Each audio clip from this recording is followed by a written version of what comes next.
Nah, tentang Ferry itu nggak sengaja aja. Oke. Nggak sengaja waktu saya nonton. Narasi-narasinya itu yang bikin saya gelisah adalah dalang dibalik aksi kerusuhan massa. Loh, kok ada dalangnya? Ya saya pengen tahu dalang yang nge-branding-branding itu siapa. Negara kita ini kan tidak lengkap tanpa drama. Negara kita tuh apapun didramain.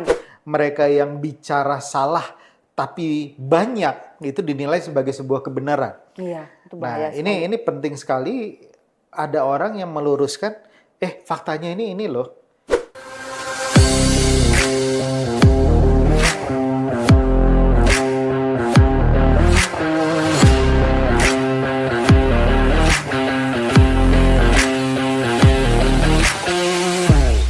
Hai Sobat Politician Academy, bertemu lagi dengan The Politician, podcastnya Politician Academy bersama saya Bonggas Chandra dari Politician Academy. Kali ini kita mendapatkan tamu yang luar biasa, VIP, orang yang akhir-akhir ini menjadi pembicaraan publik. Siapakah dia? Dia adalah Mbak Gusti Ayu Dewi. Selamat datang kembali Mbak Gusti Ayu Dewi ke podcast Politician Academy karena ini sudah kedua kali. Jarang sekali tamu yang datang dua kali. Tetapi kenapa kami mengundang Mbak Gusti Ayu Dewi? Karena permasalahannya beda dengan kurang lebih 2 tahun yang lalu. 2 tahun yang lalu ya. Pada waktu itu kita sama-sama baru saja mengikuti Training of Trainers dari Lemhanas dan sekarang kita diskusi dan ngobrol tentang topik yang berbeda. Mbak Ayu, selamat datang kembali di The Podcast dari Politician Academy. Jadi dari 2 tahun terakhir Mbak Ayu, ini kita banyak informasi yang muncul dan banyak pertanyaan sebetulnya Mbak Ayu ini siapa gitu ya, karena yang muncul informasinya itu berbeda-beda gitu ya. Ya Mbak Ayu, bahwa Mbak Ayu adalah seorang grafolog, mungkin orang udah tahu, mungkin ada yang sudah tahu juga mengenai alumni hubungan internasional di Unpar Bandung gitu ya. Kemudian tahu juga sedikit tentang kegiatan yang berhubungan mungkin dengan Lemhanas gitu ya. Tapi setelah itu kemudian muncul lagi informasi Mbak Ayu sibuk di pendidikan karakter di Jawa Barat ya, menjadi ibunya tanda kutip anak-anak nakal gitu ya. Anak-anak yang sedang berproses. Anak-anak yang sedang berproses gitu ya. Sedang dibangun karakternya.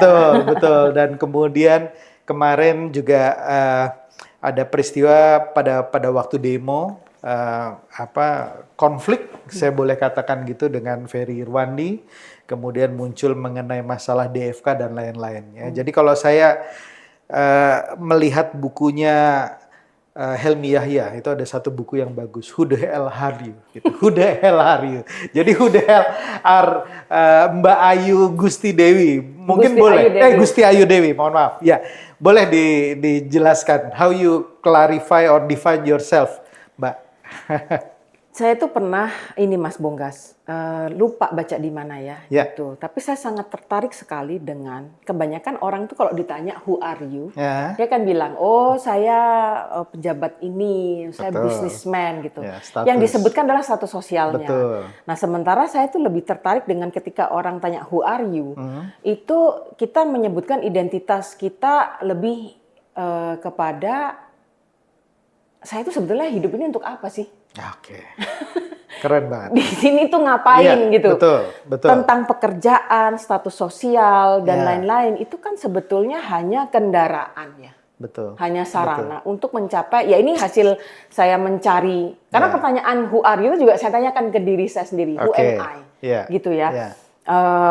Dan dalam perjalanan gitu ya saya mencari siapa saya gitu. Suatu hari pada waktu 2024 tahun lalu ya, nyepi. Nyepi kan saya juga bertanya gitu. Tuhan, who am I gitu loh. Karena di satu sisi begini Mas Bonggas. Saya tuh senang damai. Oke. Tapi kok dalam hidup saya itu Penuh konflik. Bukan konflik ini, mulai dari saya ngurusin counter terrorism. Oke, iya. Saya profiling narapidana. Iya. Saya berurusan dengan kasus kriminal. Oke. Kemudian kok istilahnya ya... Bukan dunia yang penuh damai ya? Iya.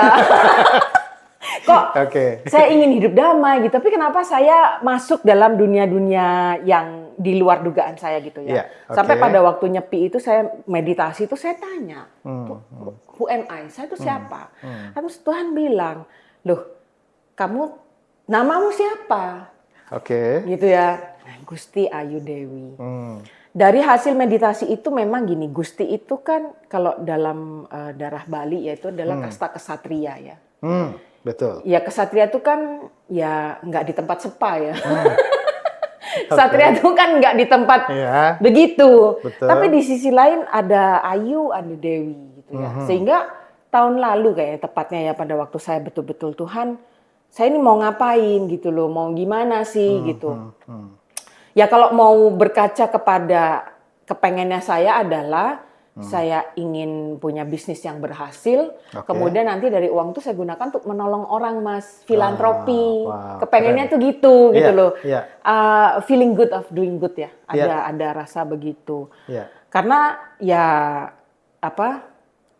ya itu proses pencarian ya. Cuman kok dalam hidup saya tuh saya ketemu yang urusan-urusan yang bersinggungan, hampir selalu bersinggungan dengan aparat penegak hukum. Kebetulan gitu loh. Tapi ketika kebetulan itu kok dari tepatnya itu sejak 2011. Berarti ini udah 14 tahun.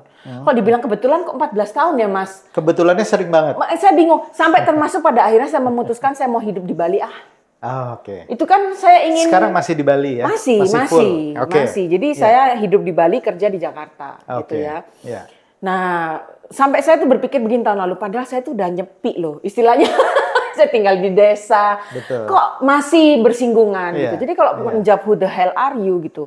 Mungkin lebih tepatnya pada waktu saya sembahyang berdoa gitu ya. Yang saya dapat adalah ya memang Gusti Ayu Dewi gitu. Dalam artian ya mungkin sudah takdir gitu ya, saya berada dalam peperangan gitu. Gusti gitu ya. Kesatria gitu ya. Tapi dengan cara yang ayu.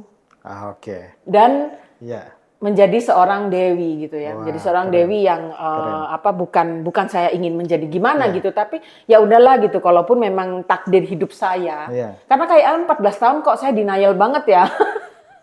Kalau saya mengatakan enggak, tapi kok perjalanan hidup saya kalau ditarik tuh ya ujung-ujungnya ke sana gitu kan. Mau damai tapi melalui peperangan. Wah, bahaya juga ini kalau misalnya seperti itu. Itu kayak realis kalau di hubungan internasional itu realis. Gitu ya. Iya. Jadi kita menginginkan stabilitas damai tapi melalui peperangan. Tapi peperangan itu saya nggak mau sebetulnya. Sebetulnya nggak mau. Tapi kebawa lagi gitu. Betul. Nah ini yang saya ingin penjelasan lebih lanjut. Kalau tadi mungkin lebih berkaitan kepada misinya gitu ya. Filosofinya gitu Filosofi mungkin ya. atau misinya. Tapi kemudian kok ada di berbagai tempat ya. Ada di berbagai area dan di berbagai area itu kemudian muncul Gusti Ayu dengan cara-cara yang mungkin bagi dunia itu menimbulkan kehebohan. Ada satu yang saya hindari. Gosip selebriti. Saya nggak ada di situ. Kita bukan gosip ya. Jadi kita bukan gosip selebriti. Saya diundang-undang media untuk menganalisa selebriti itu usually I say no karena itu tidak ada esensinya untuk kehidupan masyarakat gitu ya. Walaupun bisa viral. Kan bukan itu yang saya cari. Jadi kok bisa kayaknya begini Mas. Sebetulnya dari zaman saya kuliah HI itu kan saya jatuh cinta dengan topik idiosinkretik. Gitu ya. Nah terus kemudian ketika Pak Sapta mengenalkan saya dengan ilmu grafologi itu ya memang saya ketarik banget gitu ya. Nah kayaknya saya juga kalau sama Pak Sapta banyak bawel juga ya. Banyak nanya gitu tentang profiling, tentang tokoh-tokoh. Nah kalau ditanya atau saya berusaha mencari tahu gitu, apakah saya sporadis gitu? Sebetulnya enggak juga gitu. Dibilang sporadis itu karena saya perhatikan benang merah gitu ya. Satu, apa sih yang menarik minat saya? Itu selalu berkaitan dengan karakter manusia. Satu itu. Iya. Saya tuh pertama kali muncul di media itu kan pada waktu kasus Tugu Tani. Kecelakaan Tugu Tani, kalau nggak salah waktu itu namanya Afriani. Publik menghujat beramai-ramai, dia adalah pembunuh berdarah dingin. Yeah. Padahal waktu saya analisa tulisan tangannya, tidak ada itu trait dia seorang pembunuh. Yeah. Bahwa mungkin dia terlibat tragedi yang menghilangkan nyawa orang, iya. Yeah. Tapi kan membunuh itu tidak sama dengan pembunuhan. Yeah. Dan ternyata satu, selain yang menggugah saya itu tentang karakter, yang kedua adalah ternyata saya ini orangnya gatel gitu, Mas. Kalau misalnya gatel kalau melihat dengan apa? Isu apa? Ini itu something wrong, tapi diterima sebagai sebuah kebenaran. Oke. Ya contoh tadi kayak di Afriani ya, dia bukan pembunuh. Tapi dikatakan dihujat waktu itu ya, waktu itu buruk, gitu, dia pembunuh. Tapi ternyata sebetulnya enggak. Dan nggak ada yang speak up. Nggak ada yang speak up. Nah, itu hati nurani saya nggak bisa. Nah kemudian kemunculan lagi kalau nggak salah itu tentang Aksena UI. Kasus bunuh diri. Tanda kutip gitu ya. Nah, ada yang memberikan saya surat wasiat itu kan. Terus ketika saya analisa, berkali-kali gitu saya yakin itu bukan, saya menemukan buktinya gitu loh. Bahwa itu bukan bunuh diri. Enggak lah, ditulis oleh satu orang. Nah, terus kemudian terorisme. Itu kan sesuatu yang istilahnya salah ya, gitu loh. Tapi kan dipercaya sebagai kebenaran gitu. Jadi kan saya kasihan sama orang yang ke-brainwash sesuatu yang salah, tapi dianggap sebagai benar. Di situ aduh ya kasihan itu, nggak bisa diem saya di situ. Makanya saya terlibat profiling untuk kontraterorisme. Terus kemudian ya itu kan selalu dua sebetulnya, karakter dan saya merasa something wrong gitu. Kalau ada sesuatu yang salah, terus saya diamkan. Gitu. Nah, terus kemudian saya pikir saya di mana-mana pun itu masih inline dengan itu. Nah, kemudian memang ketika dengan pendidikan Lemhanas itu membukakan mata saya gitu ya bahwa negara kita ini luar biasa. Mundur sedikit ke tahun 2013. Pendidikan Lemhanas kan 2023 ya. Betul. Nah, 2013 itu saya pertama kali menjadi pembicara di Amerika. Di konferensi handwriting analysis. Masih grafologi. Tapi yang buat saya itu adalah titik balik dalam kehidupan saya. Bahwa satu, saya waktu itu paling muda.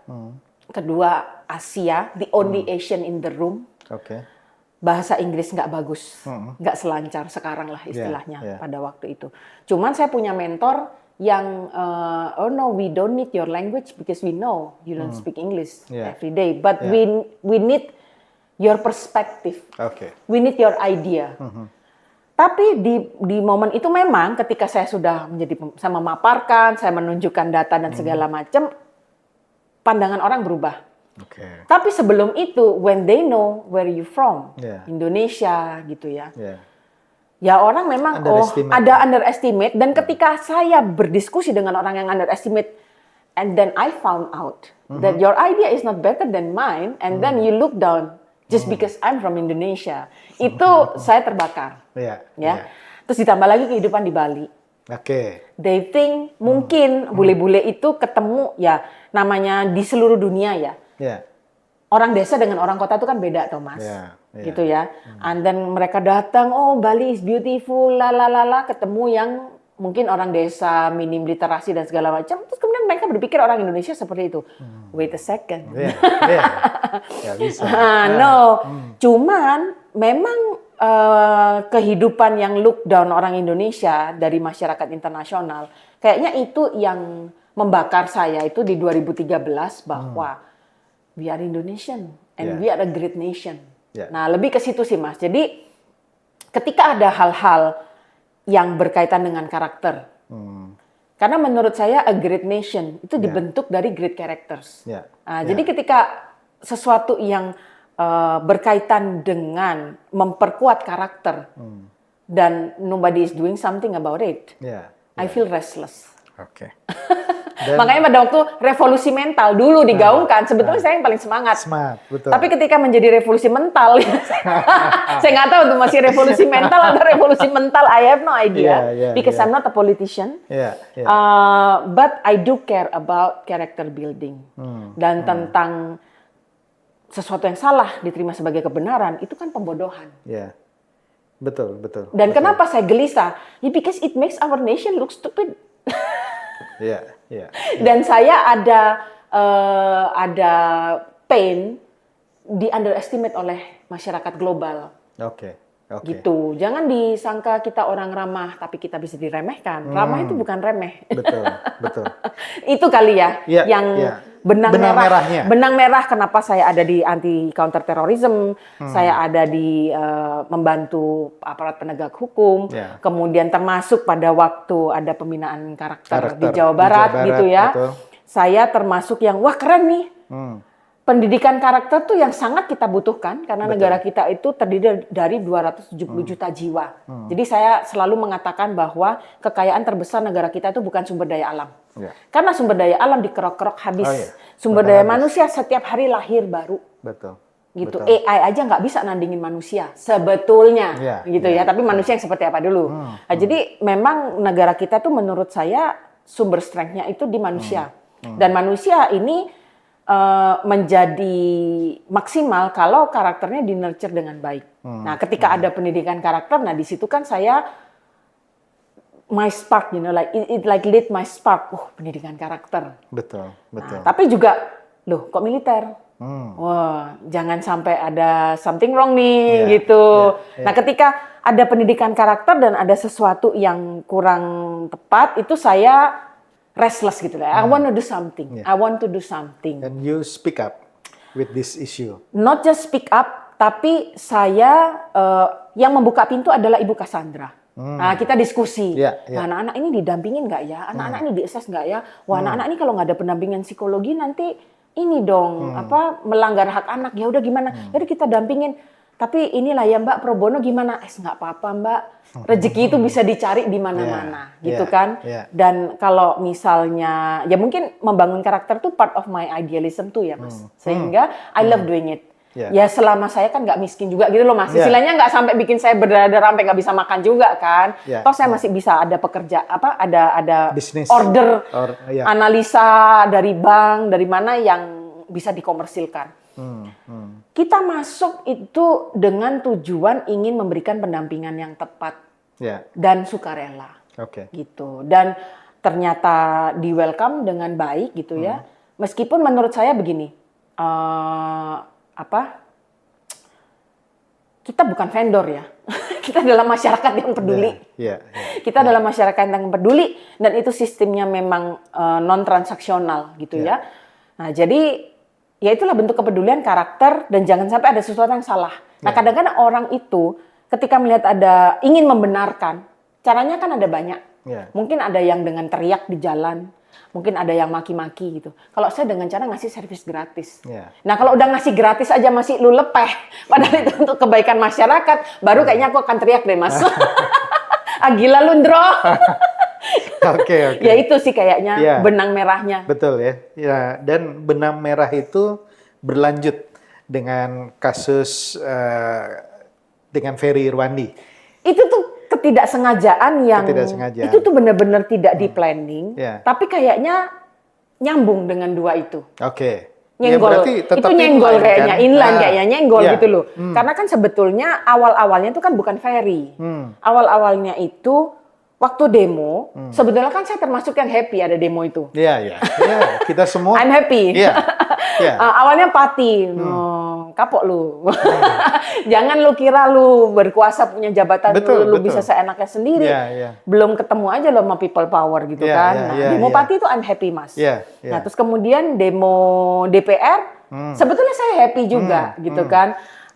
Saya kesel juga dengan video joget-joget DPR ya. Ada kok di postingan itu. Saya sebetulnya dengan bahasa yang halus, saya mencoba mengingatkan, jangan lu pikir lu punya jabatan. Kalau kita bergandengan tangan, selesai sudah. Mau ngomong apa? Nah, tapi Mas, ketika eskalasinya sudah semakin meningkat dan saya melihat branding. I don't like this. Ketika saya melihat branding, ini udah nggak organik. Kan branding siapa? Personal branding maksudnya? No, branding Brave Hero Green. Oh, oke, ya. Itu awalnya, ya. Saya lupa tentang color revolution. Tapi gini Mas ya, belajar HI kan kita tahu psikologi massa. Betul. Ya diajarin lah, ya kita tahu lah. Meskipun saya bukan praktisi HI, ya cuman kan ilmu tuh nyantol lah, dikit-dikit loh. I like reading it gitu. Saya senang itu poin itu. Yang mana? Ilmunya masih nyantol. Nyantol lah gitu kan. Apalagi di HI Unpar tuh yang saya senang kan semua dosennya mau dipanggil Mas. Jadi forever Mas. Mas Bonggas kan termasuk salah satu dosen ya. Kalau mahasiswa lain kan manggilnya kan Bapak Ibu berjarak gitu ya. Yang saya senang dan bangga menjadi alumni HI Unpar adalah ke semua dosennya itu kita manggil Mas gitu ya. I love it. Nah itu juga membuat ilmu-ilmu tuh ya nyantol lah. Nah di situ, no, this is something wrong. Ada yang salah. Ada yang salah. Gini loh Mas, orang marah kita mau bikin gerakan bersama-sama, kok sempet-sempetnya branding sih Mas? Saya aja loh mau ngebantu gerakan massa kan saya kadang ngumpulkan donasi apa, saya aja nggak bisa nge-branding kok. Loh kok ini bisa sempet-sempetnya? Berarti kan berarti ini ada pembagian tugas nih. Ada yang marketing, ada yang di jalan, ada yang... Itu yang saya lihat pertama kali. Mungkin karena pekerjaan saya sebagai grafolog itu kan menganalisa tulisan tangan. I always work with the pattern. Jadi saya ini cukup sensitif kalau melihat pola. Dan melihat pola ya. Pola perilaku, pola apalah itu. Pokoknya udah mulai, lu ketebak nih. Udah mulai ada pattern. Apalagi saya kuliah AI, Mas. Terakhir 2 tahun ini, kerjaan saya itu ngoding, kemudian ngelihat pattern recognition gitu. Lebih sensitif kan saya. Nah, di situ saya merasa ini something wrong. Kemudian mulai ada yang speak up tentang color revolution. Kemudian saya baca-baca lagi.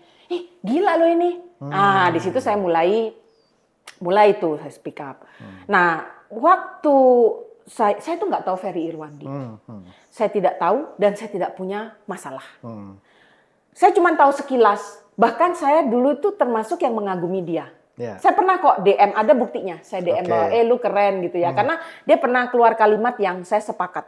Bahwa kita tuh harus kaya dulu kalau mau jadi pejabat. Jadi kita nggak mikirin cari duit gitu loh. Karena kita udah punya duit. Dan saya juga berpikir, saya pernah bergurau. Karena beberapa kali juga ada yang approach saya kan Mas untuk masuk parpol, jadi politisi. Gue bilang, mungkin nanti ya ketika orang itu yang mau nyuap gue minder. Karena duit gue lebih banyak dari lu. Maybe I will say yes at that time. Lu nggak bisa nyuap gue gitu loh. Karena yang kamu offerkan ke saya itu seujung kuku dari yang saya miliki. Malu loh gitu. Jadi nggak pakai moral lagi. Mungkin kalau nasib membawa saya ke sana, I will say yes. Gitu ya. Nah cuman untuk saat ini kan ya enggak. Nah tentang Ferry itu nggak sengaja aja. Nggak sengaja waktu saya nonton. Narasi-narasinya itu yang bikin saya gelisah adalah aksi dalang dibalik aksi kerusuhan massa. Kok ada dalangnya? Ya saya pengen tahu dalang yang nge-branding itu siapa. Nah, tapi ketika TNI atau Polri, saya gelisah. Kalau itu benar, saya marah. Kalau itu salah, saya marah. Kalau itu benar, saya marah kenapa? Loh, TNI Polri itu kan harusnya yang bikin kita merasa aman. You know, like I feel secure gitu loh. Ada masalah lapor polisi. Diserang negara luar lapor TNI. Betul. I feel secure. Saya merasa aman dengan Polri dan TNI. Kalau sampai benar mereka menjadi dalang aksi kerusuhan massa, I feel betrayed. Saya merasa dikhianatin dong oleh yang saya percaya selama ini. Nah, tapi kalau itu salah, bahaya sekali narasinya. Nah, dari situ ya mungkin bisa diikutin lah, bergulir lah, gitu loh, bergulir. Dan menurut saya bangsa Indonesia itu belum terbiasa.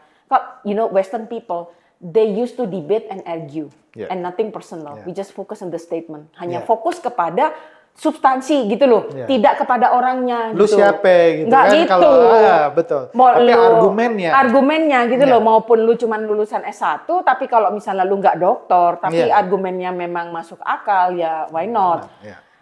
Kadang-kadang kan budaya-budaya Barat nih lain ya sama budaya Timur gitu. Mereka, nah saya ini kan aktif di organisasi internasional Mas untuk grafologi. Ya, saya itu aktif dengan para senior di Amerika dan juga di Amerika Latin 5 tahun terakhir ini.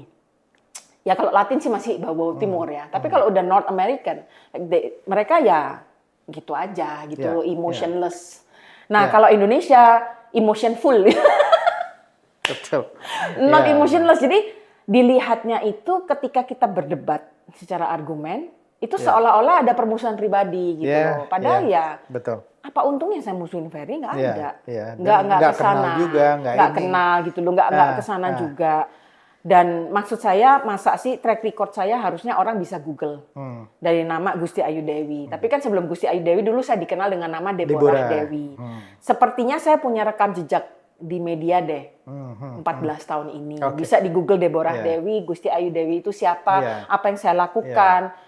Kalau misalnya memang saya, maksudnya gini loh Mas, 14 tahun tuh bisa dihitung konsistensi nggak sih? Iya. Saya itu sampai pernah berkonsultasi kepada Cak Nun. Ya, karena pada waktu itu saya kaget, Cak Nun tuh saya rasa kok seperti bisa membaca diri saya ya. Kamu itu begini disampaikanlah sama beliau. Kamu tuh keras ya gitu, tapi hatimu tuh sebetulnya lembut. Nah, kamu begini ya, kamu berjuanglah untuk bangsa ini. Nah, pada waktu Cak Nun tuh saya rasa kok beliau bisa membaca saya ya gitu. Mau nangis juga saya Mas. Saya non Muslim ya, saya nggak tahu lah ya. Tapi begitu Cak Nun menyampaikan hal yang menurut saya nggak banyak orang tahu kok. Beliau tahu gitu kan, kaget juga saya. Nah saya sempat bertanya ya, Cak Nun gimana ya, saya tuh punya kegelisahan ini, tapi saya juga punya ketakutan itu. Negara ini begini, apakah saya bisa? Nah Cak Nun tuh pernah, saya inget banget tuh ngomong gini. Kamu itu udah 12 tahun konsisten. Ya pasti bisa lah ke depannya. Ya memang nggak gampang. Lah kok kamu minta yang gampang? Wong kamu udah dikasih kegampangan. Oh dia bilang gini, kamu tuh udah dikasih kemudahan toh dalam hidup. Kok kamu minta yang gampang-gampang? Ojo sak karepmu dhewe gitu. Iya Cak. Enggak sih. Saya takut lah sebagai manusia takut. Makanya saya selalu punya ini. Isok. Backingmu itu Allah. Nah itu favorit saya banget tuh. Dan setiap saya mendengar itu tuh mengingatkan saya kepada pertemuan dengan Cak Nun itu ya. Yang menurut saya beliau pada waktu itu tuh menggambarkan siapa diri saya, tapi langsung nembus jantung gitu loh Mas. Iya. Wah, itu saya pikir poin yang menarik, bukan untuk saya juga poin bagus. Bahwa backing lu Allah. Tuhan. Kalau backing lu Allah, kita nggak perlu takut dengan banyak hal. Nah, cuma saya nggak mau masuk banyak tentang Ferry ya. Tapi saya ingin masuk ke setelah permasalahan tersebut gitu ya muncul gitu ya. Ini kan Gusti Ayu Dewi menjadi sebuah sosok yang muncul di jagat perpolitikan di Indonesia gitu ya. Masa Mas? Yes. Ya minimal dibicarakan oleh banyak gitu ya. Nah, poin saya sebetulnya oleh politisi atau oleh netizen? Netizen yes sudah pasti, tapi politisi juga masuk radar mereka gitu loh. Jadi kan I have no idea about it. Saya nggak tahu tentang itu. Karena saya juga di bidang politik kan saya juga tahu gitu ya apa yang mereka bertanya siapa dan lain-lain. Cuman saya ingin tahu lebih lanjut sebetulnya pada saat posisi di titik yang berhadapan itu kan pasti banyak sekali yang mencela, mengkritik, bahkan dibully habis-habisan. Itu rasanya gimana berada di posisi itu? Nggak dirasakan. Nggak ada sedih, nggak ada kecewa, nggak ada.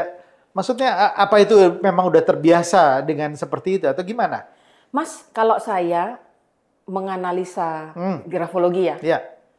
Kayaknya saya pernah sampaikan nggak ya bahwa ketika saya menganalisa sebuah sampel tulisan tangan itu saya nggak boleh attach. Entah itu tulisan tangan pembunuh, perampok, koruptor, maling, objektif apa pendeta. Adanya. Betul. Saya harus detach dengan orang itu supaya hasil analisa saya itu tidak terpengaruh oleh whoever, siapapun pemilik tulisan tangan. Mungkin praktek 14 tahun saya melakukan itu ada dampaknya juga. Terus yang kedua, kayaknya karena saya belajar detachment ya. Belajar detachment. Jadi ketika ada sesuatu yang sangat emosional itu saya meditasi gitu. Saya melakukan detachment. Tapi ya kadang-kadang ada yang nyantol, ada yang kesel juga gitu. Cuman kalau dibilang, tapi kalau udah mulai ancaman pembunuhan tuh nggak lucu sih itu. Itu udah nggak lucu. Sampai di situ juga? Ada. Saya ada buktinya semua.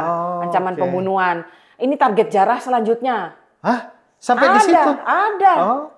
target penjarahan selanjutnya, cari rumahnya, nanti cari anaknya. Wah, ini udah nggak lucu. Wow, iya, iya. Gitu Nah, ya. kalau udah sampai di konteks itu, gimana cara menghadapinya?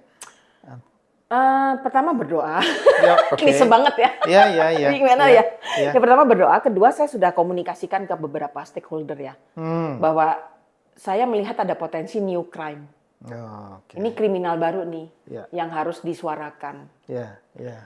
Nah, memang saya sempat ada undangan podcast dari Diskursus Network ya kalau nggak salah. Saya bilang harus dinaikin nih, tapi karena jadwalnya belum ketemu, jadi saya belum bisa. Tapi maksud saya dari kejadian demo kemarin itu kan seolah-olah dijustifikasi gitu, penjarahan gitu kan udah nggak benar. Nah, bertanya tentang rasanya gimana ya? Satu, nggak saya rasakan. Kedua, potensi-potensi kriminal itu sudah saya rekam dan sudah saya laporkan juga ke pihak yang berwajib sudah gitu ya, bahwa itu sudah diketahui.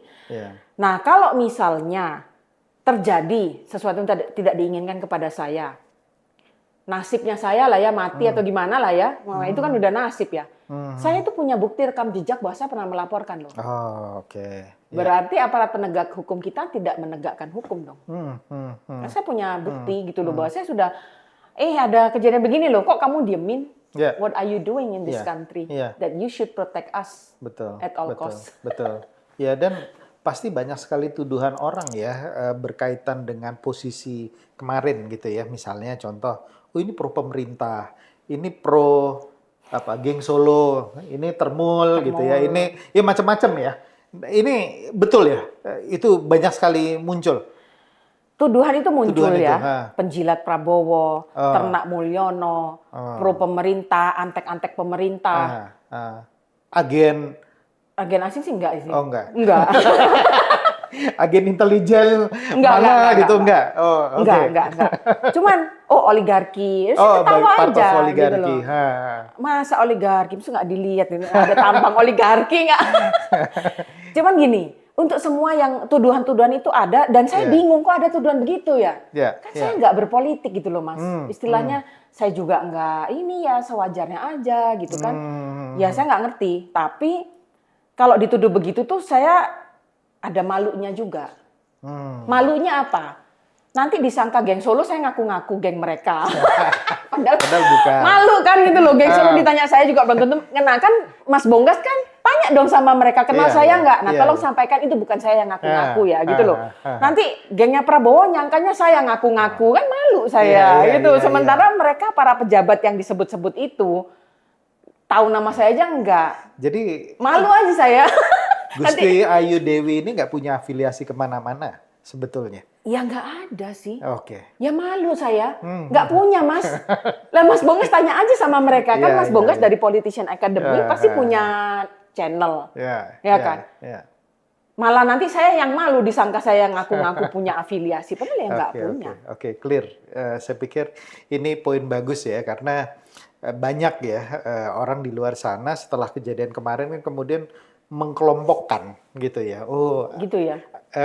Gusti Ayu Dewi itu di sini gitu. Tapi dengan ini kan ada klarifikasi gitu. Nah, itu yang saya baru tahu tuh. Iya. Gimana sih Mas kalau dari sisi dunia politik? Iya, dunia politik basically orang kan pengen tahu begitu dia mengeluarkan apa. Tadi betul, bukan poin argumennya yang dilihat, tapi yang berbicara ini background-nya apa. Nah, itu mulai dicari tuh nanti track record-nya gimana, pernah berhubungan kemana, pernah ketemu dengan siapa, dan kemudian dimasukkan dalam kotak tertentu, di laci tertentu. Nah, itu biasanya seperti itu. Nah, kayak sekarang ya sudah, oh ini ternyata bagian dari sini ya. Kenapa? Oh karena dulu pernah ke istana. Oh berarti memang orangnya Prabowo nih, gitu kan. Terus atau misalnya, oh ini pernah ketemu dengan orang-orangnya Pak Jokowi, geng Solo. Oh berarti ini Gusti Ayu ini bayarannya atau basernya ini gitu. Tapi di saat yang lain ketemu dengan misalnya Pak KDM gitu. Oh ini begini gitu. Nah itu sangat lumrah. Kan ini dalam konteks branding, personal branding. Kalau kita tidak membranding diri kita sendiri, ya itu orang lain yang akan membranding kita. Itu satu. Tapi yang kedua, ilmu baru nih. Ya, dan yang kedua kita perlu sejak awal jelas, clarify bahwa personal branding kita di sini gitu. We are as a, misalnya Gusti Ayu Dewi sebagai grafolog, Gusti Ayu Dewi sebagai alumni Lemhanas, Gusti Ayu Dewi sebagai apa gitu ya, garisnya benang merahnya. Sebagai rakyat Indonesia yang nggak mau diremehkan sama negara lain. Itu bagus, itu poin yang harus kita munculkan terus gitu ya dalam setiap apa yang kita munculkan. Nah ini salah satu konteks yang menurut saya menarik adalah label Miss DFK gitu ya. Disinformasi, fitnah dan kebencian. Ini muncul dari kemarin karena bahasa yang dimunculkan kan DFK. Yang saya lihat ini bagus di tengah post-truth ya, di tengah kondisi perkembangan media sosial yang luar biasa, semua orang bisa ngomong apa saja dan mereka yang bicara salah tapi banyak itu dinilai sebagai sebuah kebenaran. Iya, itu Nah, bahaya ini penting sekali ada orang yang meluruskan, faktanya ini loh. Informasinya ini loh. Hati-hati ngutip, hati-hati motong, hati-hati framing gitu ya. Nah, menurut saya figur seperti ini kita butuhkan. Jadi justru bukan dikuyo-kuyo, dikejar-kejar, dijelekin. Menurut saya ini dibutuhkan. Karena Gen Z sebagai mereka yang native digital ya, media sosial itu perlu diinformasikan bahwa ada informasi yang lain gitu ya. Ada informasi yang tepat. Nah, kira-kira jalur ini akan terus diambil atau enggak? Karena tadi kalau kita lihat benang merahnya ya, nggak mau melihat kebenaran kemudian dikesampingkan dan lain-lain. Ini harusnya masih terus inline gitu. Nah, kira-kira apakah akan terus di situ atau gimana dalam konteks DFK tadi? Kadang-kadang saya tuh juga bertanya ke diri saya sendiri ya, Mas. Ya. Ngapain sih gitu loh?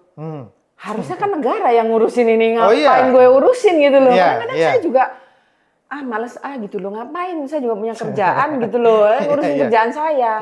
Tapi di sisi lain juga kalau ngelihat orang kemakan, gatel lagi itu kan tadi, Mas. Betul. Gatel lagi, garuk lagi gitu kayak kemarin berita Pak Purbaya dicuekin menteri, gitu kan. Tapi ternyata ada video lain yang bercanda tuh sama Pak Ruslan.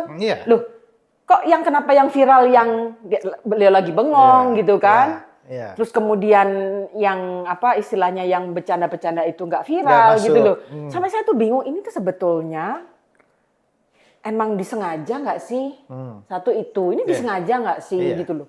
Terus kemudian yang kedua, apakah karena orang ngelihat berita ini viral, terus yang lain tuh latah-latah memviralkan demi engagement, tapi mereka nggak berpikir dampaknya gimana gitu. Terus kemudian netizen yang negara kita ini kan tidak lengkap tanpa drama. Negara kita tuh apapun didramain kan, Indonesian Idol, kompetisi musik didramain, politik didramain. Gini, apa coba? Kompetisi nyanyi didramain, kompetisi dangdut, kompetisi masak. Iya, betul. MasterChef didramain, politik didramain, masalah percintaan Pak Prabowo dan Ibu Titi. Itu betul, kan netizen kan fokusnya ke situ. Teddy bopong orang gitu loh. Nggak ngelihat semua tuh didramain. Sehingga ketika ada sebuah angle yang mengandung unsur drama itu kan reaktif ya. Loh, kok nggak ada yang ngebenerin? Esensi dan substansinya nggak dapat. Nggak dapat esensi, terus kemudian mudah teraduk-aduk secara emosional, dan memang 14 tahun ini saya menganalisa karakter masyarakat Indonesia, memang bisa saya dengan very confidence gitu ya, dengan katakanlah sampling 1000. Nah itu bisa 70-80%-nya memang tulisan tangan orang-orang yang didominasi oleh emosinya, bukan oleh logikanya. Nah ketika ada berita-berita yang ngawur, kemudian ngimbas ke emosi, kayak gini loh Mas, kebakaran, harusnya tuh pemadam kebakaran tuh madamin gitu. Nah aku nungguin ini kok pemadam kebakarannya nggak madamin. Mau gue padamin gue siapa gitu loh. Ngapain aku melakukan itu. Tapi nggak aku lakukan. Loh ini kebakaran. Nanti aku kebakar juga dong. Kalau negara ini chaos kita juga yang kena dampak. Betul. Nah sekarang kalau Mas Bonggas nanya gitu ya. Ini mau diterusin nggak? Kadang-kadang saya jengkel. Tapi saya nggak tahu jengkel dengan apa dan nggak tahu jengkel dengan siapa. Kejengkelan saya kayaknya saya pernah sharing nggak ya? Kejengkelan saya kan tetap sama kan. Nyemplung saya ngomel, cuek saya juga ngomel gitu kan. Mau cuek salah nih. Ada sesuatu yang salah, saya diamin itu salah. Dan gatel saya orangnya nggak bisa diem. Tapi mending nyemplung sekali. Kalau saya nyemplung, saya kesel juga. Ini kan harusnya bukan tugas gue, gitu loh. Kenapa yang harusnya bertugas tuh kok nggak ini, gitu. Harusnya nggak begini-begini. Jadi kalau ditanya, will I still doing it or not? Kayaknya kembali lagi ke root ya, bahwa betul. Kayaknya kalau membuat karakter bangsa kita ini semakin goblok, I feel bad if I keep quiet. Betul. Kalau diam aja, tapi bikin bangsa kita ini makin bego. Yang malu kan saya juga, Mas. Betul. Saya konferensi, misalnya ya, bangsa kita terus gara-gara DFK menjadi semakin bodoh, kan terkenal nanti kan. Betul. Oh, Indonesian people is stupid, believe in hoax. Nanti saya ke konferensi ke luar negeri, where are you come from? Indonesia. Oh, when your people believe in DFK itu ya. Malu juga saya kan. Nah, jadi kayaknya kalau membuat negara kita ini karakternya menjadi semakin tumpul, menjadi semakin bodoh, kayaknya saya mau diam itu nggak rela. Ya, betul. Oke. Berarti itu ini poin bagus bahwa berarti ke depan kita akan masih terus mengikuti sepak terjang dari Gusti Ayu Dewi di dalam. Tapi saya ada ketakutan juga, Mas. Ya, manusiawi ya. Iya. Tapi kan Gusti Ayu Dewi selama berapa belas tahun sudah melewati proses-proses ini gitu ya, yang kemudian nanti ke depan ya kita bisa lihat, kita nggak tahu sepak terjang berikutnya akan seperti apa, tapi kita akan melihat beliau di kancah politik praktis mungkin gitu ya, atau gimana, kita nggak tahu. Maksudnya kancah politik praktis? Kancah politik praktis artinya begini, if you want to do something good for your people, ya, sometimes you have to have authority, gitu ya. Authority means position, means apa? Saya yakin dalam titik ini mungkin Gusti Ayu Dewi juga sudah banyak pihak-pihak yang mendekati, menawarkan sesuatu, gitu. Nah, saya nggak tahu apakah itu mau diterima atau tidak, gitu ya. Tapi regardless the position, I think you will still involved in politics. Why do you think so? Ya, karena idealisme dari Gusti Ayu Dewi yang tadi for the sake of people, mau filantropis dan lain-lain gitu ya. Ini sedikit banyak pasti akan berhubungan dengan public policy, ya, kemiskinan, pendidikan, permasalahan karakter. Yang tadi Ayu bilang bahwa sebetulnya sudah ada lembaga-lembaga yang mengurusi itu, ya kan? Tadi sudah ada pemadam kebakaran seharusnya ngurusin itu, tapi kenapa pemadam kebakaran tidak terlibat di situ? Kenapa tidak memadamkan apinya? Kenapa tidak mengerjakan tugasnya gitu? Nah, disinilah masyarakat sipil muncul di situ gitu ya, orang bilang warrior justice warrior gitu ya. Oh, social justice warrior. Tapi kayaknya aku nggak social justice warrior deh, Mas. Iya, itu kan predikat yang diberikan oleh orang lain gitu ya. Tapi paling nggak jangan berhenti. Kalau menurut saya jangan berhenti kalau kita lihat ini adalah sesuatu yang positif. Ya, apalagi tadi idealisme kita dan lain-lain. Nah, tinggal nanti kalaupun diberikan otoritas atau tidak, tinggal mengaturnya bagaimana, kan itu urusan lain lagi gitu ya. Tapi satu hal yang tadi, di politik kok drama dan lain-lain. Selama saya belajar di politik, saya selalu belajar bahwa di politik itu tidak ada yang kebetulan. Semuanya by design. Semuanya by design. Nggak ada yang kebetulan. Jadi, kalau kita berpikir itu sebagai sebuah kebetulan, itu adalah desain yang diciptakan dan dimunculkan, dikreasi. Supaya orang mengira, ini kok kebetulan gitu. Padahal nggak ada yang kebetulan. Itu Roosevelt pernah mengatakan itu. Makanya para politisi berpikir, saya muncul ini juga desain ya. Iya. Padahal, no, not at all. Iya. Kan istilahnya begini, para politisi atau siapapun kan, aparat penegak hukum kan bisa mengakses HP saya. Paling gampang melacak apakah yang saya lakukan tuh by design atau tidak, itu kan dari melacak HP saya kan. Dan makanya saya pede itu karena nggak ada yang saya sembunyikan gitu loh. Dan government kan paling gampang.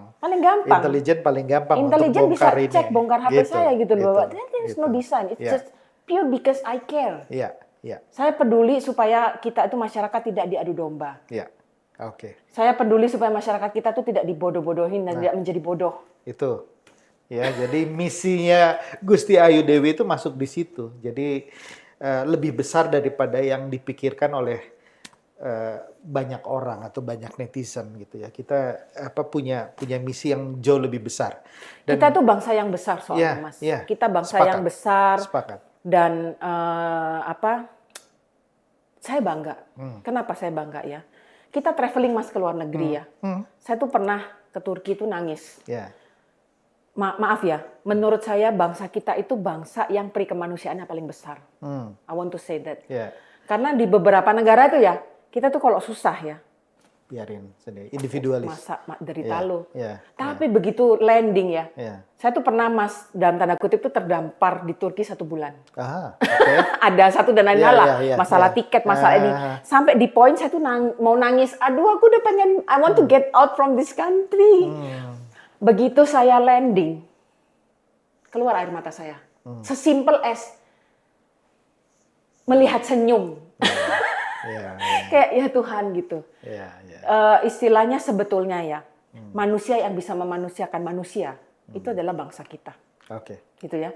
Tapi karena mungkin ya, politik, dan banyak hal, kepentingan, sehingga seolah-olah jadi mematikan sisi kemanusiaan itu. Itu yang membuat saya gelisah. Jadi kalau misalnya bangsa kita tumbuh menjadi manusia yang tidak berperi kemanusiaan, itu kita menghilangkan ciri khas kita sendiri. Wah, keren banget itu. Betul sekali. Menurut saya begitu. Lihat tuh ke Bali, bule-bule yang nggak mau pulang. Why they feel at home? Betul. Setiap manusia, itu apapun suku, agama, ras, dan bangsanya, itu punya belonging secara psikologis. Itu belonging connect dengan other human being, dengan manusia lain. Makanya waktu COVID, diisolasi itu kan stres. Tapi stres nggak bisa. Nah, di negara mereka yang peri kemanusiaannya tidak sekuat bangsa kita, mereka merindukan sense itu kan. Nah, ketika ke negara kita, mereka menemukan sense itu. Ibu-ibu yang penjual gorengan aja bisa senyum, bisa ketawa gitu ya. Nah, itu yang mereka nggak dapatkan. Itulah harta karun bangsa kita. Nah, jadi kalau hanya karena politik, agenda ina itu, peri kemanusiaan ini hilang, maka ciri khas dan kekuatan dan kebanggaan bangsa kita itu juga musnah. Nah, cuman kelemahan bangsa kita itu boundaries. Nggak jelas nih boundariesnya. Jadi keramahan itu kadang-kadang menjadi bangsa kita seolah bisa diremehkan. Nah, jadilah ramah, tapi bukan remeh. Baik, Gusti Ayu Dewi, mungkin